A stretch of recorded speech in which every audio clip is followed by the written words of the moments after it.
La perle noire, écrit par Maurice Leblanc, raconté par Etambé Edembe. Mention légale 2025, Anthony Pica Productions, LLC. Un violent coup de sonnette réveilla la concierge du numéro 9 de l'avenue Hoche.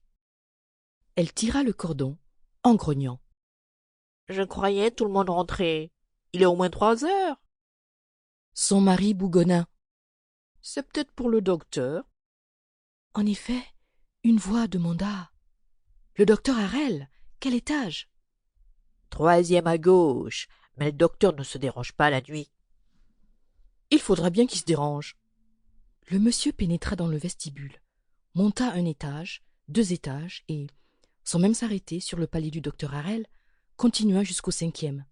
Là, il essaya 2 clés. L'une fit fonctionner la serrure, l'autre le verrou de sûreté. « À merveille !» murmura-t-il. « La besogne est considérablement simplifiée. Mais avant d'agir, il faut assurer notre retraite.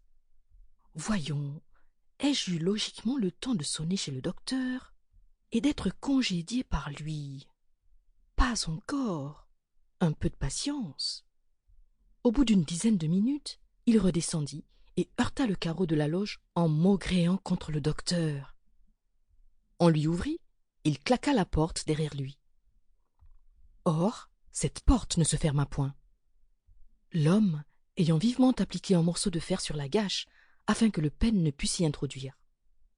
Il rentra donc, sans bruit, à l'insu des concierges. En cas d'alarme, sa retraite était assurée. Paisiblement, il remonta les 5 étages.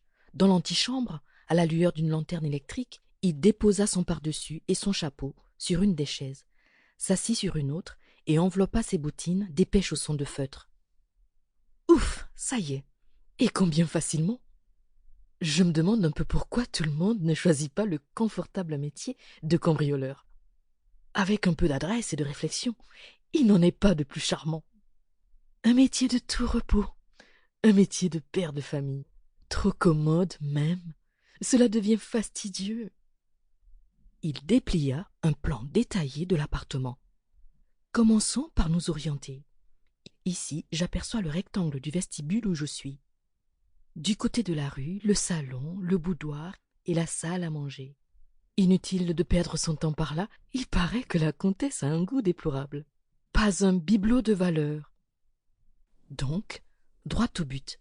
Ah, voici le tracé d'un couloir. Du couloir qui mène aux chambres. À 3 mètres, je dois rencontrer la porte. Sample complete. Ready to continue?